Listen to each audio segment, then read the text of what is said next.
Welcome to Aerotech. The devastation caused by the ongoing wildfires in Los Angeles has claimed at least 24 lives, with the number expected to rise as more bodies are discovered.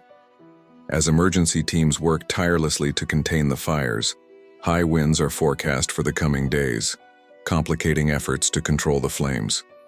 Firefighters are racing against time to prevent further destruction. Amid the chaos, stories of remarkable bravery and selflessness are emerging from the ashes as ordinary people step up to protect their homes and communities. One such story is that of Rich Snyder, a retired firefighter who once dedicated his life to battling fires. When flames tore through his neighborhood in Pasadena, it wasn't just another call for help. It was deeply personal. Armed with a hose in his bare hands, Snyder rushed to protect his neighbors' homes, as well as his own, refusing to let the fire take over the community. His actions, driven by a fierce sense of duty, saved lives.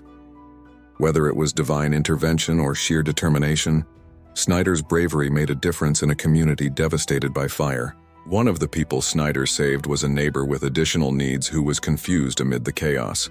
Snyder recalls how he had to physically drag his neighbor out of his burning house as the man fought to return inside to save his belongings. The rescue operation was tense, with the fire threatening to consume the house. After Snyder successfully got the neighbor to safety, they looked back to see the house fully engulfed in flames. It was a harrowing moment, but one that showed the strength of community and the power of selflessness in the face of disaster.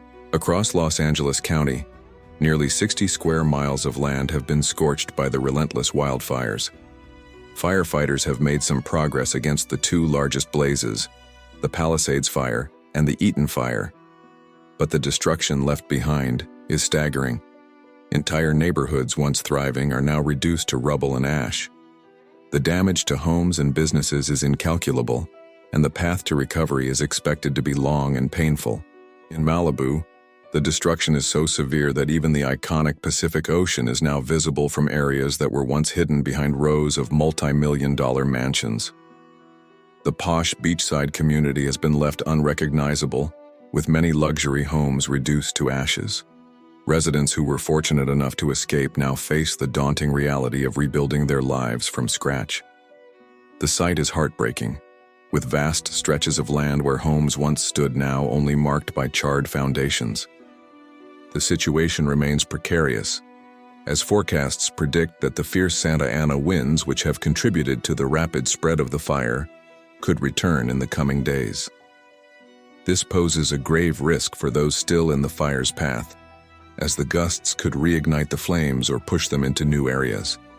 With the threat of further devastation looming, residents are left in a cruel waiting game, hoping that the winds will die down and that they won't lose everything they've worked for. For some residents, the fear of what's to come is paralyzing. One woman, speaking from a shelter, admitted that she was terrified because, should the fire change direction, she has nowhere to go. With no family in the area and all of her friends affected by the fires as well, she is uncertain of where to seek safety. This fear is shared by many in the region, as the unpredictability of wildfires means that no one is ever truly safe until the fires are under control. The political response to the crisis has been met with criticism from many quarters, with former California legislator Mike Gatto voicing anger over the state's handling of the emergency. Gatto noted that many local residents are frustrated with the lack of preparedness and slow response, calling the situation 50% weather and 50% incompetence.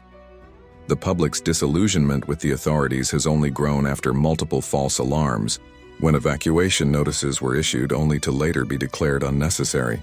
The false alarms have only heightened the anxiety of residents, as many were forced to evacuate multiple times only to return hours later, only to face another false evacuation. The confusion caused by these alerts has undermined trust in authorities, with many residents now questioning whether evacuation orders can be trusted. The boy who cried wolf scenario is a real concern, as people may ignore future alerts if they believe them to be untrue, potentially putting lives at risk. Despite the ongoing danger, residents are banding together to support each other. Journalist K.J. Matthews, a lifelong Los Angeles resident, has been actively donating essential items to those displaced by the fires. Matthews, who had been hesitant to go out during the more intense evacuations, finally found time to donate clothing, toiletries, and other necessities to those in need. Many of the displaced thought they would return home within days, only to find their homes either destroyed or too damaged to return to. The items Matthews delivered went to teenage girls in the Altadena and Pasadena areas, where the fires have caused significant damage. These young evacuees, who left their homes expecting to return in a matter of days, have lost everything. Matthew's act of kindness is just one example of how people in the community are coming together to help those who have lost everything. The scale of the disaster continues to grow, with entire neighborhoods now empty, awaiting the outcome of the fires. 9 evacuation centers have been set up across the city to house displaced residents. These shelters are run by local churches, community organizations, and volunteers, who are working tirelessly to provide food, shelter, and emotional support. Yet the need for assistance remains overwhelming, as many evacuees have nowhere else to turn. Some evacuees have sought shelter in hotels or Airbnb rentals, but these accommodations are quickly filling up, and the prices have skyrocketed due to the influx of displaced people.